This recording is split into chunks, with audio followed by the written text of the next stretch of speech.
우리에게 주신 하나님의 말씀은 마태복음 5장 7절의 말씀입니다.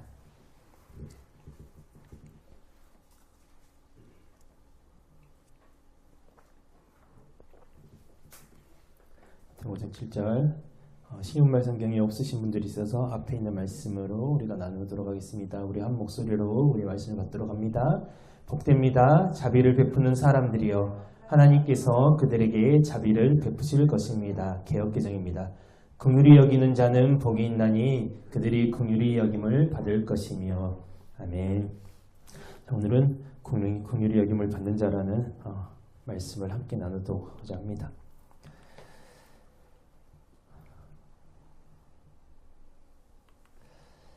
미국 뉴욕에 가면은 라가디아 공항이라고 있다고 합니다. 라가디아 공항.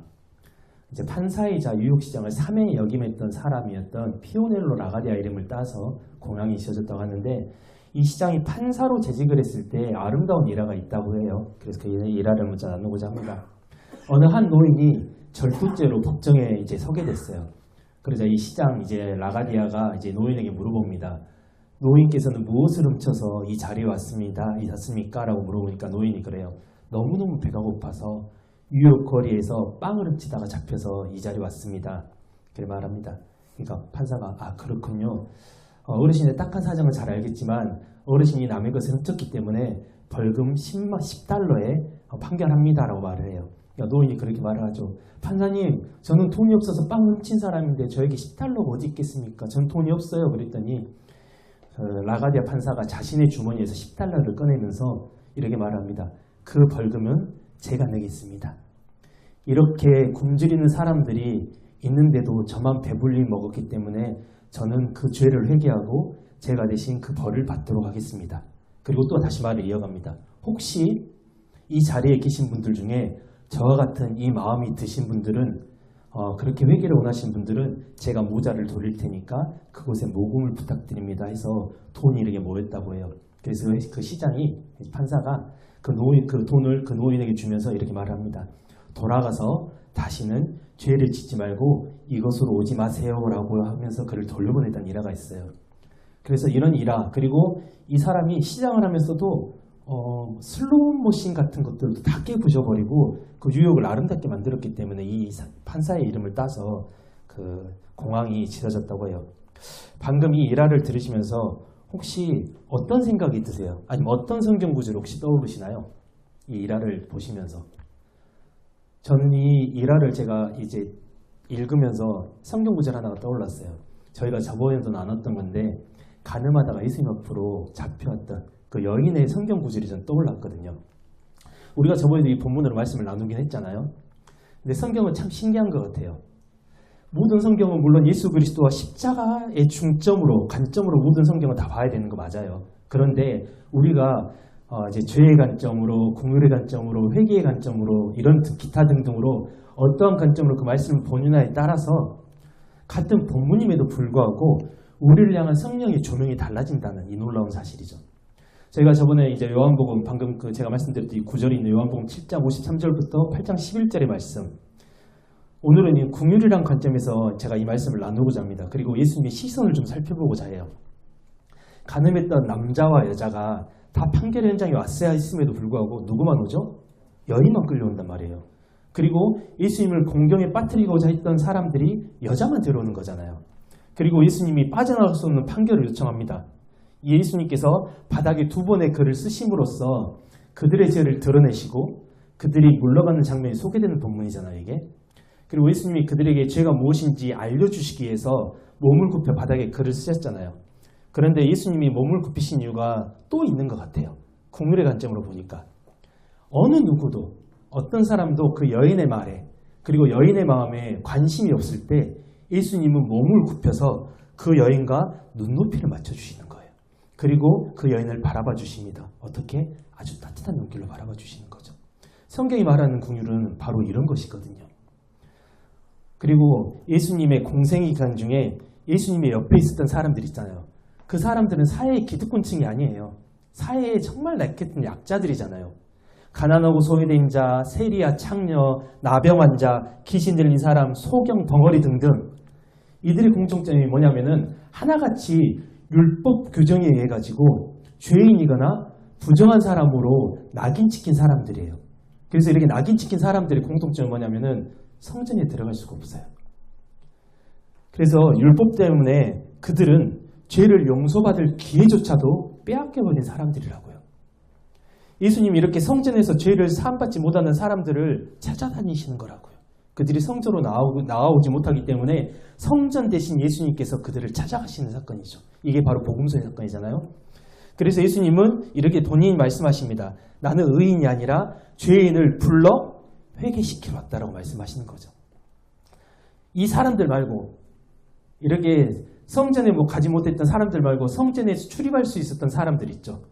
바리새인이나 율법학자들. 이 사람들은 어찌되었든 제사를 통해서 자신의 죄가 씻어졌다고, 자신의 죄가 깨끗해졌다고 생각을 하고 또 자기 마음대로 자기의 의를 추구하면서 의로 똘똘 뭉쳐진 그런 사람들이었기 때문에 이들에게는 주님의 긍휼이 필요하지 않았어요. 내가 죄인이지 않기 때문에. 의인인 사람들은 주님의 긍휼이 필요하지 않습니다. 하지만 죄인들은 늘 주님의 사랑과 은혜와 긍휼이 필요한 사람들이잖아요. 그래서 그때 당시에 있었던 사회 기득권층들은 예수님을 별로 달가워하지 않았어요. 왜? 예수님한테 받을 게 없었기 때문에. 하지만 자칭 의인이 되지 못했던 복된 사람들, 의인이 되지 못했던 복된 사람들은 예수님을 만날 수가 있었잖아요. 그들은 갈급한 심령으로 예수님을 늘 찾아다녔다고, 늘 쫓아다녔다고요. 왜? 예수님한테 받아야 되니까 무엇을? 생명을, 그리고 긍휼을, 그리고 예수님의 사랑을 받아야 되는 사람들이었기 때문이죠. 이게 바로 성경에서 말하는 긍휼입니다.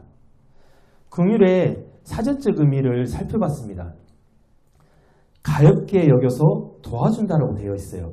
그리고 한문으로는 불쌍히 여길 금, 보살필, 휴리더라고요. 그리고 동의어로서는 자비나 동정이나 연민이 있어요.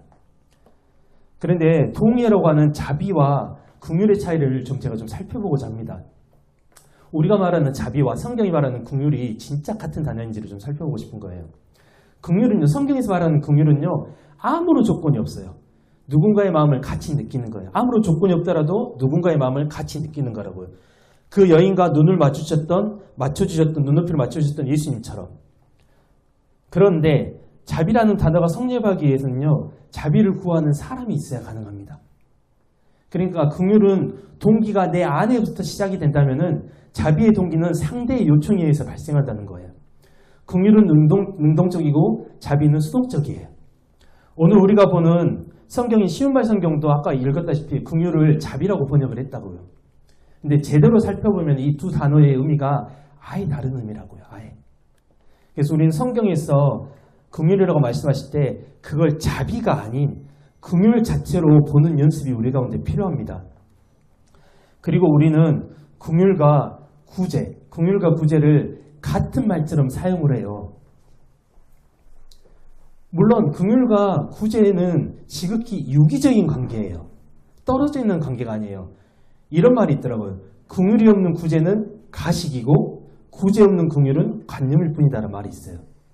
그러니까 이 두 단어는 떨어질 수는 없는 단어예요. 유기적인 관계인데도 불구하고 같은 뜻은 아니라는 거죠. 자비와 구제는 긍휼이 나타나는 표현의 방식. 그리고 긍휼 전부가 아니라는 것을 우리는 알아야 되거든요. 우리가 오늘 나눌 본문인 7절 긍휼히 여기는 자는 복이 있나니 그들이 긍휼히 여김을 받을 것이며를 이해하기 위해서는 우리가 긍휼이라는 단어를 이해해야 될 것 같더라고요. 본문에 있는 긍휼, 앞에 긍휼히 여기는 이란 단어는요, 엘레몬이라는 헬라어를 씁니다. 누군가를 긍휼히 여기는 이런 상태의 단어가 사용이 되어지고 뒤에 긍휼히 여김을 받을 것이라는 단어는요, 엘레에오라는 단어가 사용이 돼요. 그러니까 누군가로부터 받게 될 긍휼에 대한 단어입니다. 이 두 단어의 주격이 달라요. 뒤에 나오는 엘레오의 주격은 하나님이시더라고요. 하나님. 그러니까 우리에게 긍휼을 베푸시는 분은 하나님이시라고 예수님은 말씀하시는 거죠. 그러니까 긍휼히 여기는 마음의 상태를 가진 사람을 향해서 하나님의 긍휼을 약속하시는 건데 이 긍휼 엘레오는 이미와 아직의 의미를 같이 가지고 있는 거예요. 그러니까 긍휼이 엘레오가 분명 미래형이긴 한데 우리는 이미 긍휼을 받은 사람들이거든요. 구원과 같은 개념이에요. 우리는 이미 긍휼을 받은 사람 그리고 앞으로도 긍휼을 받을 사람이라는 거예요. 이 본문의 해석을 당신이 누군가를 긍휼히 여기면 하나님께서 당신을 긍휼히 여기실 것이다. 하나님께서 당신에게 긍휼로 갚아주실 것이다. 라는 해석이 대부분인데 이 해석은 임이라는 관점이 빠져 있는 거라고요. 앞으로 갚아주시는 게 아니라. 그러니까 이게 무슨 말이냐면 제가 뒤에서 계속 나눌 건데 진짜로 긍휼히 여기는 자를 하나님이 긍휼히 여겨주실 것이라는 해석이 맞다면 긍휼과 온유의 본이 되어주셨던 예수님 계시죠. 그 예수님은 사람들에게 긍휼히 여김을 받으셨나요? 못 받으셨나요? 못 받으셨어요. 그럼 예수님께서 사람들을 긍휼히 여기셨나요? 안 여기셨나요? 여기셨어요. 그럼에도 불구하고 예수님은 긍휼히 여기셨음에도 불구하고 사람들에게 긍휼히 여김을 받지 않으셨다고요. 긍휼은요, 긍휼로 보상을 받는 인간의 덕목이 아니라는 소리예요. 그리고 반대로 내가 누군가를 긍휼히 여기지 않으면 하나님은 나를 긍휼히 여기지 않으실까? 라는 그런 질문도 던져봐야 되는 거죠, 우리는. 우리가 말씀을 볼 때 선, 그리고 후 관계를 제대로 정립하지 못하면은 우리는 아르미니안주의자들이 되는 거예요. 저번 시간에 나누었던 신율주의 있죠, 신율주의. 신인 협력의 구원관을 주장하는 그런 사람들이 된다는 거예요. 이들이 주장하는 구원관과 우리가 주장하는 구원관이 크게 다르진 않아요. 정말 동전의 양면처럼 거의 붙어 있다고요. 어느 것이 먼저냐의 차이죠. 만약 우리가 누군가를 긍휼히 여김으로 인해서 하나님이 우리를 긍휼히 여겨주신다는 건요, 정확히 말하면 신율주의입니다. 그거는. 우리는 하나님으로부터 구원을 그리고 믿음을 은혜로 받은 사람들이지 우리가 구원을 받을 만한 그리고 은혜를 받을 만한 일을 하지 않았음에도 우리에게 주셨잖아요. 하나님께서. 우리는 이걸 은혜라는 단어로 우리가 표현을 합니다. 그럼 긍휼은 우리 안에서 발생을 할 수 있는 것이냐? 어떻게 생각하세요? 긍휼이 우리 안에서 발생할 수 있을까요? 죄로 가득한 우리 안에서 누군가를 불쌍히 여기는 긍휼은 발생할 수는 없어요. 긍휼을 이해하기 위해서는 긍휼을 은혜와 좀 비교했으면 좋겠어요. 사도 바울은요, 목회 서신에서 인사말을 할 때 다른 서신과는 다르게 은혜에 이어서 긍휼을 열거해서 사용을 합니다. 근데 일반 서신에서는 긍휼이라는 단어를 쓰지 않는데 목회 서신에서만 그 단어를 쓰거든요. 그러니까 은혜와 긍휼이 서로 다르다는 거예요. 어떻게 다르냐? 은혜는 죄의 원인을 다루고 긍휼은 죄로 인한 비참함을 다룹니다. 그리고 은혜는 죄를 제거하고요, 범죄자에게 용서를 제한하지만 긍휼은 그 징벌의 제한을 제한합니다. 그러니까 원칙적인 것을 제한하는 것은 은혜라는 거예요. 은혜. 그렇기에 긍휼에 앞서서 우리에게 먼저 은혜가 주어집니다. 긍휼이 먼저 오진 않아요. 긍휼과 은혜는요, 동전의 양면과 같다고 말할 수 있고 하나님은 자신의 사람들에게 이 두 가지를 다 주시는데 은혜를 경험한 사람이 긍휼이 무엇인지를 경험할 수 있는 것이죠. 이 긍휼의 또 다른 헬라어는요, 스플랑크나예요. 스플랑크나. 70인역에서 긍휼을 사용하는 단어거든요. 이 스플랑크나는 내장을 의미합니다. 내장. 내장에서부터 끓어오르는 사랑을 말하는 거예요. 그리고 히브리어로는 나암이라는 단어가 사용됩니다. 나암은 마음 깊은 사랑을 말하는 거예요. 잠언 12장 10절과 26장 22절에 이런 말씀이 있습니다. 의인은 자기의 가축의 생명을 돌보나 악인의 긍휼은 잔인이니라. 여기서 긍휼이 나암이라는 단어를 사용하고요. 26장 22절 남의 말하기를 좋아하는 자의 말은 별식과 같아서 뱃속 깊은 데로 내려가느니라. 여기서는 베텐이라는 단어가 사용돼요. 베텐은 자궁이나 뱃속이라는 단어거든요. 그런데 또 이사야 49장 15절을 살펴보고자 하는데 여기서 긍휼과 뱃속, 나암과 베텐이 나중에 70인역에서는 어떤 단어로 번역이 되냐면요, 스플랑크나라는 단어로 번역이 돼요. 그러니까 둘 다 긍휼이라고 번역을 한다고요. 그리고 이사야 49장 15절에는 이런 말씀이 있죠. 우리가 잘 아는 말씀이에요.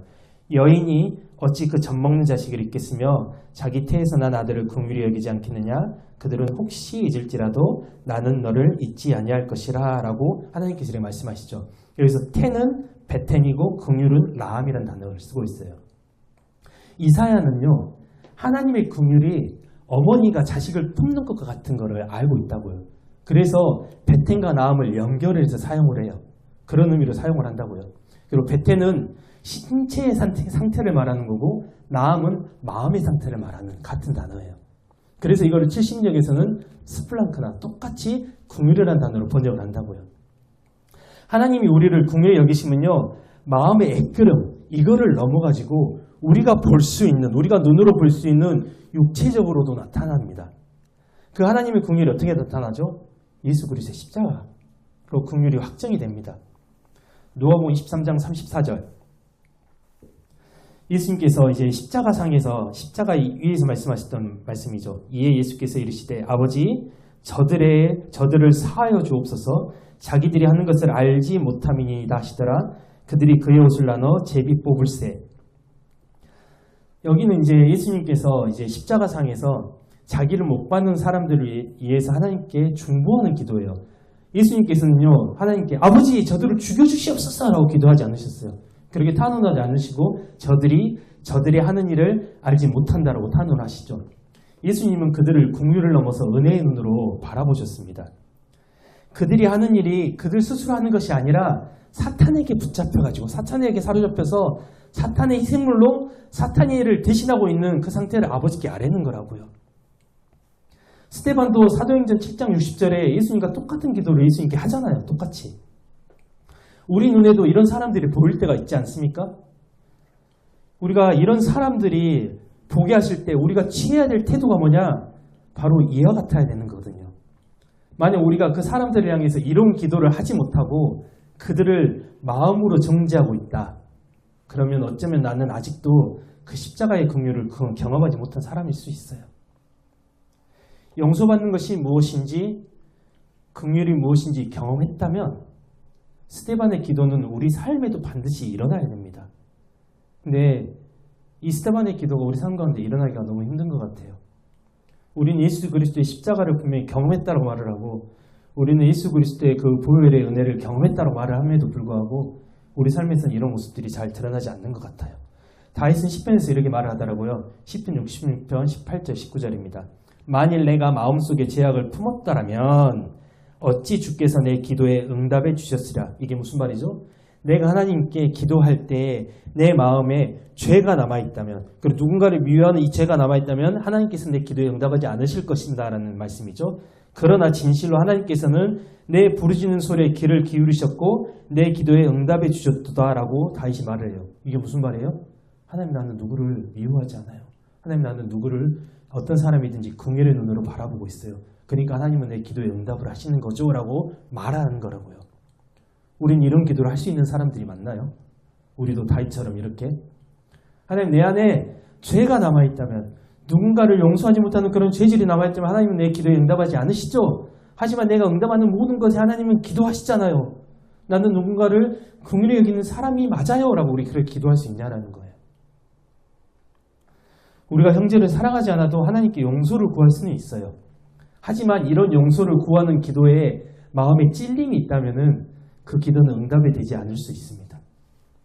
내 안에 미움이 가득하면서 하나님께 나만 용서해달라고 기도할 수 있는 그런 강 큰 사람이 진짜 크리스찬 중에 과연 있을까요? 우리는 하나님이 무서워서도 그런 기도를 할 수가 없을 것 같아요.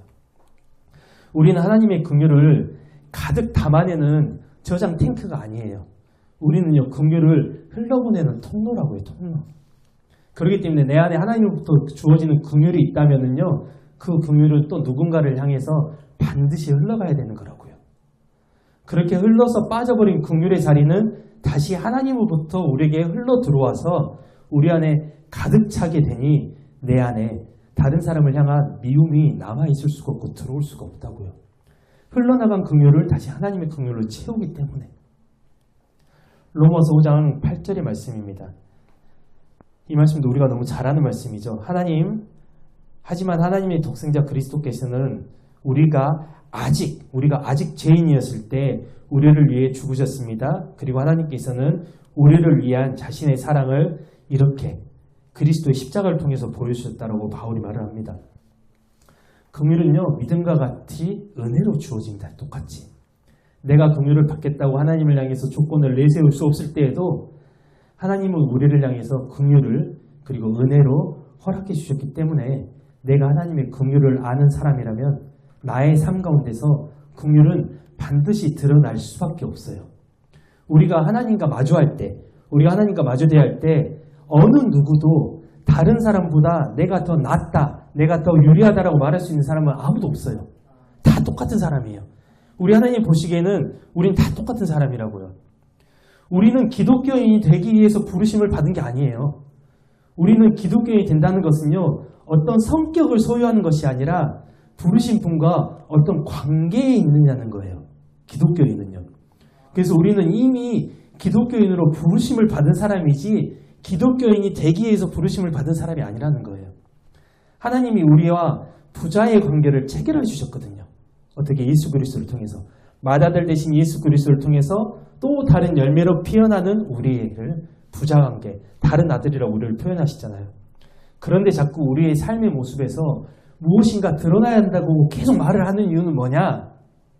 그분과 올바른 관계에 있다면은, 진짜 우리가 그분과 올바른 관계에 있다면은 그분의 성품이 당연히 드러날 수밖에 없기 때문이에요. 드러날 수밖에. 이거를 드러내지 않으려고 해도 당연히 드러난다고요. 그러니까 우리 삶의 모습들을 자꾸 강조하는 이유는요, 우리가 진짜 하나님과 올바른 관계에 있다면은 우리의 삶은 그렇게 드러나야 된다는 말을 하기 위해서 우리의 삶을 계속 강조하는 거거든요. 우리가 착해서 그리스도인이 된 게 아니라 그리스도인이 됐기 때문에, 기독교인이 됐기 때문에 착하게 사라지는 거라고요. 이게 우리가 선후관계를 확실하게 해야 되는 거라니까요. 나로 하여금 긍휼히 여기게 하시는 하나님의 은혜 덕분에, 나로 하여금 긍휼히 여기게 하시는 하나님의 은혜 덕분에 내가 긍휼히 여길 수 있게 되고, 그로 인해 또 다른 하나님의 긍휼을 또 받는 은혜를 누리는 순환적인 삶을 살게 되는 겁니다. 우리는. 이 순환적인 삶에 대해서 바울은 에베소서 2장 4에서 7절에서 이렇게 기록을 하더라고요. 긍휼이 풍성하신 하나님이 우리를 사랑하여 주시는 그 사랑으로 인하여서 허물로 죽었던 우리를 그리스도와 함께 살리셨고, 그리고 이거는 너희에게 은혜로 이 구원을 주셨다라고 말합니다. 그리고 또 함께 일으키사, 은혜로 또 함께 일으키사 그리스도 예수 안에서 함께 하늘에 앉히시니, 이는 그리스도 예수 안에서 우리에게 자비하심으로 그 은혜의 지극히 풍성함을 오는 여러 세대에 나타내려 하심이다라고 기록이 되어 있어요. 그러니까 우리에게 긍휼을 주시는 이유는요, 나타내야 함이에요. 나타내야 함. 앞에서 봤죠? 긍휼이 풍성하신 하나님이 우리의 가운데 은혜로 긍휼을 허락하신 이유는 오는 여러 세대에, 다음 세대도 아니에요. 오는 여러 세대에 나타내려 하게 하심이라. 긍휼을 주시는 이유는요, 다른 사람에게 전하라고 우리에게 주셨다고요. 그러니까 받아본 사람만이 긍휼을 나눌 수 있어요. 받아본 사람만이. 우리가 하나님으로부터 오는 이와 같은 긍휼의 여김을 은혜로 받았잖아요. 은혜로. 그래서 우리는 또 다른 사람들에게 이 긍휼을 베풀 의무가 주어졌어요. 의무가. 우리는 다 은혜 받기를 원합니다. 여기서 은혜 받기 싫어하는 사람은 없잖아요. 그리고 우리는요, 은혜 받기를 원해요. 복을 받기 원해요. 하나님으로부터 주어지는 그런 복을 받기를 원한다고요. 하지만 그렇게 살기는 원하진 않아요. 받기는 원하는데 살기는 원하지 않아요. 넉넉하지 않기 때문에. 물론 은혜는 행동에 따른 인과관계로 우리에게 주어지진 않아요. 근데 혹시 우리의 마음이 발람과 같지 않은지 좀 살펴봤으면 좋겠어요. 발람과 같지 않은지. 민수기 23장 10절이죠. 누가 티끌처럼 한도 끝도 없이 많은 저 야곱의 무리를 헤아릴 수 있으랴. 이왕 죽어야 한다면 나도 의롭게 죽고 싶구나. 나도 저들처럼 의로운 최후를 맞고 싶구나라고 발람이 민수기에서 이렇게 이야기를 해요. 발람은 누구보다 의인처럼 살고 싶었고 누구보다 의인처럼 죽고 싶었던 사람이에요. 근데 발람의 삶은요, 의인과는 아주 먼 삶을 살았고 의인과는 너무도 먼 죽음을 맞이하는 사람이잖아요. 발람이. 그래서 저희 어떤 과목이었죠? 그 과제 소논문 했던 게 우리 모세오경이었던가요? 그때? 소논문 제출했던 게? 제가 알기로는 누구였지? 누가 이걸 주제로 소논문을 제출했어요. 발람, 그는 진짜 참 선지자인가? 라는 제목으로. 근데 발람은요, 마음은 온했어요. 마음은. 이렇게 살길 원했는데 그렇게 살진 않았던 사람이라고요. 근데 우리도 똑같거든요. 우리도 그렇게 살고는 싶어요. 의인처럼 살고는 싶은데 살지는 않는 사람인 거죠. 도널드 반 하우스 박사라는 사람이 이렇게 말을 합니다. 하나님께서는 인간에게 베푸실 모든 긍휼을 그리스도께서 죽으실 때 이미 베푸셨다. 그리고 하나님께서는 이제 은혜 가운데서 우리를 향해 행동하실 수 있다. 이미 모든 긍휼을 우리에게 베푸셨기 때문이다.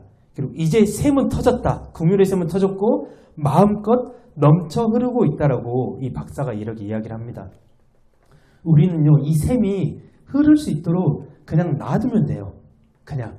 그런데 온 힘을 다해서 이 샘이 흐르지 못하도록 막고 있지 않은지 좀 살펴봐야 되는 거예요. 우리의 삶으로 인해서. 자격 없는 자에게 베풀어 주신 그것들이 흘러갈 수 있도록 우리는 길을 열어야 되거든요.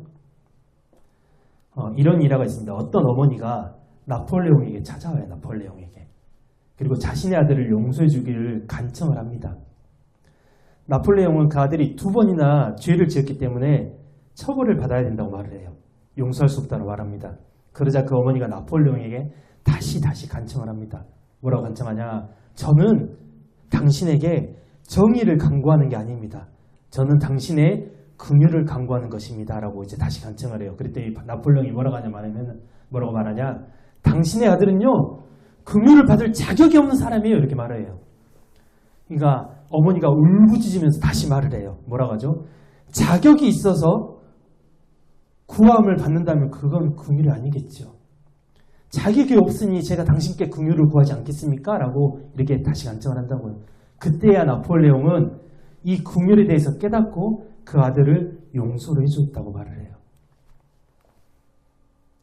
긍휼은요, 자격 있는 자들이 받는 게 아니에요.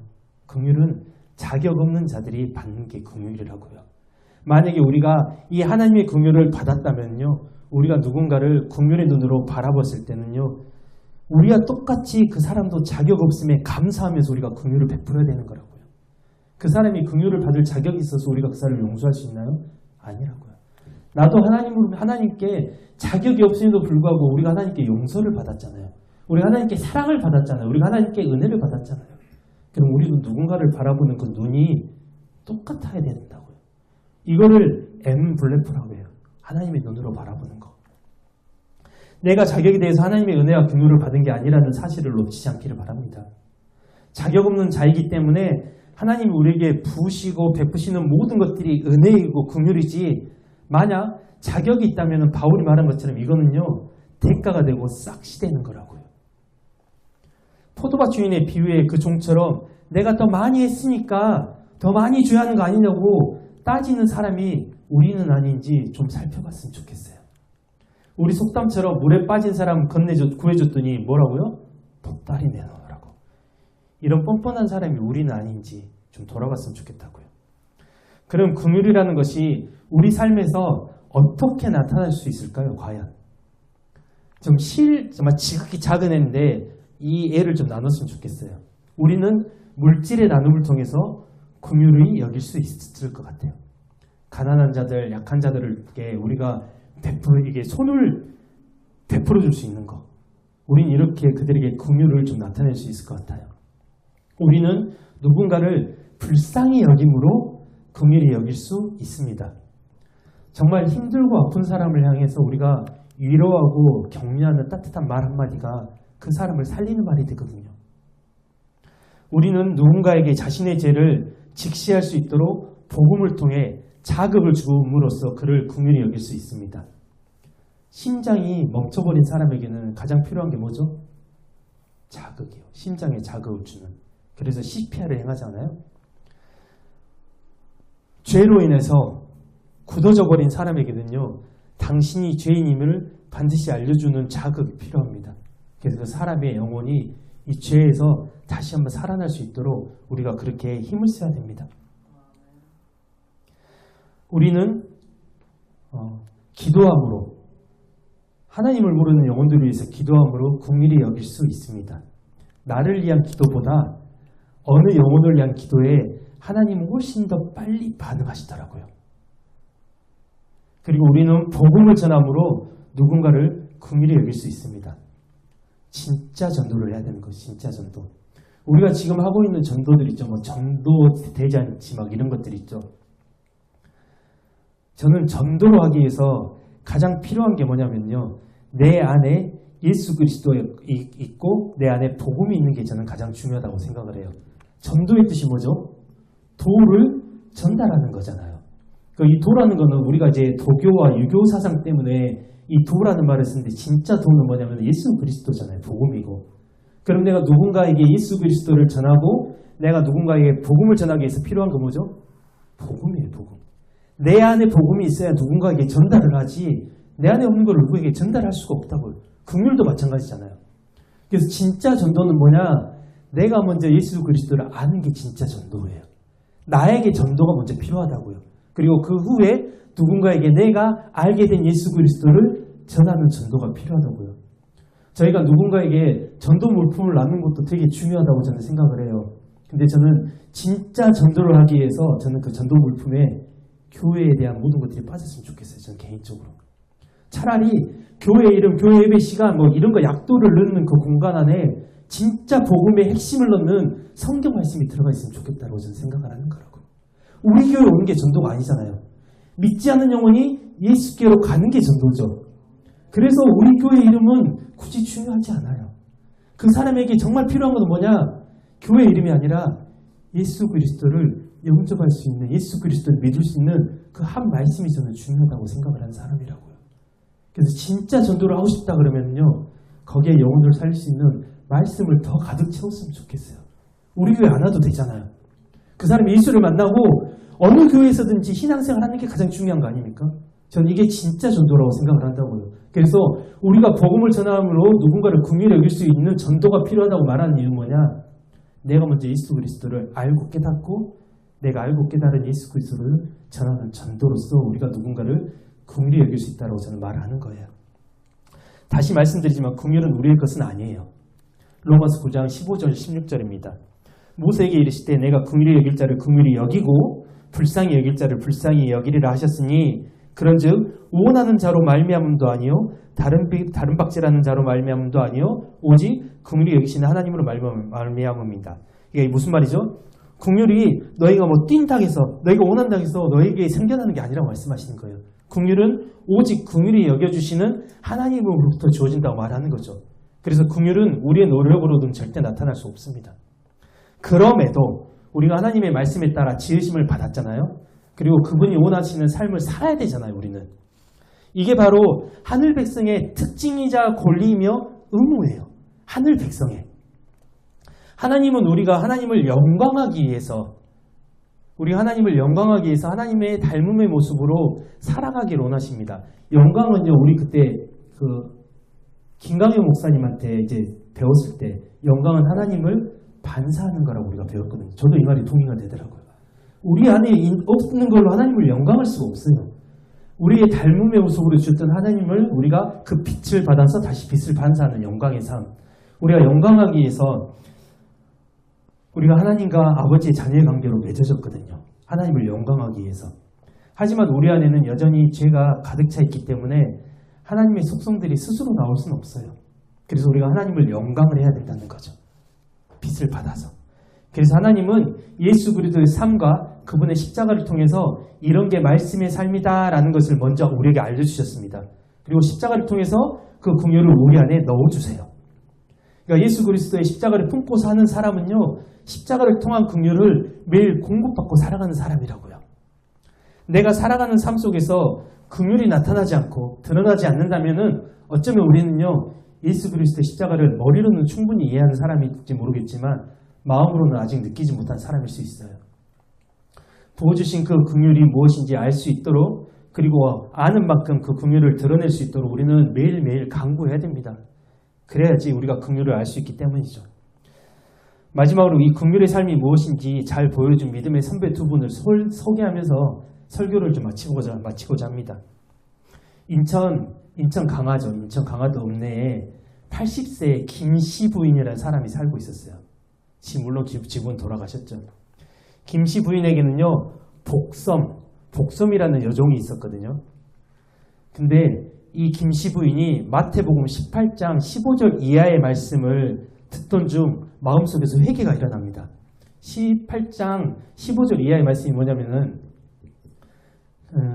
용서받은 사람이 남을 용서하지 못해서 다시 감옥에 갇히는 예수님의 비유가 이제 있는 말씀이거든요. 이 말씀을 듣던 중 이 김씨 부인 안에서 회개가 일어납니다. 그래서 그 복섬이라는 여종의 노비 문서를 불태우고 그 여종을 딸로 삼아서 신앙생활을 같이 해요. 이제 이 김씨 부인이 찔렸던 말씀이 정확히 뭐였냐면은 두세 사람이 합심해서 기도했을 때 하나님께 들어주신다는 말씀이었어요. 근데 이 부인이 생각했던 게 뭐냐면요. 주인과 종의 마음이 같지 않은데 애하고 내가 같이 기도한다고 해서 하나님이 우리 기도를 들어주실까? 이 찔림이었다고요. 그래서 이제 김씨 부인이 어떻게 하냐면은 이 복섬이라는 여인을 나의 딸로 삼아야 되겠다. 마음이 같아야 되기 때문에. 그리고 오직 하나님만 주인이신데 자신이 주인인 것처럼 종을 부리며 사는 것은 믿는 자의 도리가 아니라고 하면서 이와 같이 했다라고 해요. 그리고 또 다른 사람은요. 인천 강화도 사람입니다. 홍의교회라고 있거든요. 홍의교회 지금도 남아있어요. 엄청난 큰 갑부인 종순일이라는 사람이 속장, 그러니까 구역장으로 있었는데 이분도 똑같아요. 이 말씀 18장 15절 이하의 말씀을 듣던 중 자신을 용서하신 하나님의 은혜를 깨닫고 자기에게 돈 빌려간 채무자들이 있어요. 마을에. 그 사람들을 다 불러요. 그리고 자신이 읽었던 성경의 말씀을 나누기 시작합니다. 먼저. 그리고 그들에게 하나님께서 내 죄를 사해 주신 것이 10,000냥 빚을 탕감해 주신 것과 같은데 내가 여러분에게 빌려준 100냥, 200냥 돈도 탕감해 주지 못한다면은 내가 어찌 하나님의 은혜를 받고 하나님을 믿는 사람이라고 말할 수 있겠습니까? 라고 말하면서 장롱에서 빈 문서를 다 꺼내가지고 와서 이 사람들이 보는 앞에서 빈 문서를 다 태워버려요. 전부 다. 그러면서 뭐라 하죠? 이제 여러분 내게 빚진 것이 없어! 라고 선포를 해요. 그래서 그 마을이 축제가 벌어집니다. 채무자들의 마음에 감동이 일어나죠. 그렇게 해서 이 홍의마을은요. 교인들의 마을로 변해요. 그리고 그게 끝이 아니에요. 종순일 씨는요. 성경을 읽다가 부자 청년에게 하신 말씀이 있죠. 너의 가진 모든 것을 팔고 가난한 사람들에게 주고 너는 나를 따르라. 이 말씀을 실제로 적용을 해요. 자기의 모든 재산을 다 팔아가지고 가난한 사람들에게 주고 나머지는 교회에 헌납을 하고 나서 이 사람이 신학 공부를 시작해서 전도자의 삶을 삽니다. 그리고 그는 강화도 길상면과 영종도로 가서 목회를 해요. 그리고 주문도 신촌교회, 지금 현 서도교회, 이게 교회의 모습이거든요. 지금 서도교회 모습. 서도중앙교회로 가서 목회를 합니다. 이 교회에는요. 당시에 배로 큰 사업을 했던 두 형제가 있어요. 박두병, 박순병이라는 형제가 권사로 재직을 하면서 이 교회의 기둥 같은 역할을 하고 있었어요. 근데 이 형제들 박두병, 박순병과 같은 박씨문중 사람 중에 하나가 이 박두병 권사에게 2,000원을 빌렸다가 돈을 갚지 못하고 죽었거든요. 그래서 이제 그 아들이 이 돈을 이제 계속 갚아야 되는 상황이에요. 그래서 8년 동안 열심히 일해서 모아서 돈을 갚았는데 16원을 모았대요. 16원. 8년 동안 모았는데. 그러니까 그때 당시 1원이 지금으로 치면 5원이래요. 5원. 그러니까 2,000원은 지금으로 치면 1억이에요. 1억. 근데 이 아들이 자신의 능력으로서는 도저히 그 빚을 갚을 수가 없는 마음 때문에 계속 마음이 무너져 있었거든요. 그렇게 이 무너진 마음을 안고 살아가고 있었는데 어느 날 이 박두병 권사의 집에서 이 종순일 목사가 인도하는 구역 예배가 열렸어요. 예배가 끝날 무렵 빚지고 있던 그 아들이 기도를 요청합니다. 어떤 기도? 저는 이 빚을 어떻게 갚아야 될지 절대 모르겠다고. 제 능력 밖이라고. 이 빚을 못 갚음으로 인해서 제가 마음이 편치 못하니까 채권자이신 어르신이 어떻게 해야 될지 저에게 방법을 좀 알려달라고 기도 요청을 한다고요. 그 말을 들은 박두병 씨가 말을 못해요. 어떻게 해야 될지 모르기 때문에. 근데 이 정적을 깨고 종순일 목사가 이제 마태복음 18장의 말씀을 이제 해석을 하기 시작하는 거예요. 자기가 깨졌던 그 말씀 있죠.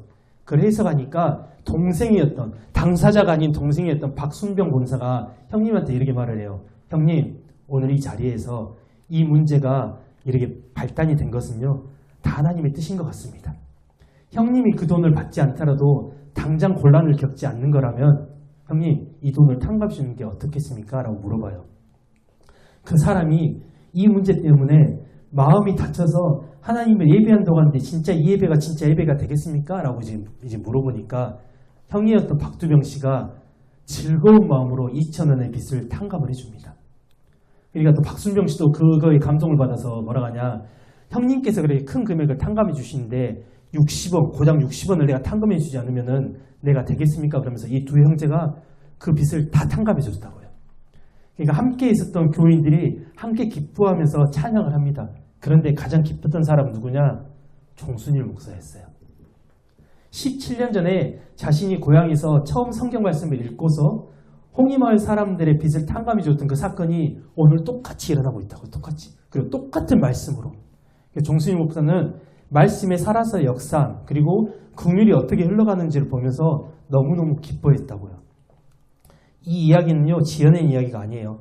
대한성서공회에 들어가면요, 이분들에 대한 이야기가 역사로 기록이 되어 있습니다. 그리고 이 교회들이 아직도 여전히 남아있고요. 이 이야기를 통해서 각자에게 주시는 마음들이 다 다르겠지만 용서와 은혜를 받은 자는 자연스럽게, 너무도 자연스럽게 용서와 은혜를 베푸는 삶을 살 수밖에 없다는 것은 진리입니다. 그거는. 나를 긍휼히 여겨주셨고 그리고 지금도 긍휼히 여겨주시고 앞으로도 긍휼히 여겨주실 하나님의 그 은혜 덕분에 우리가 오늘도 살아가고 있는 거거든요.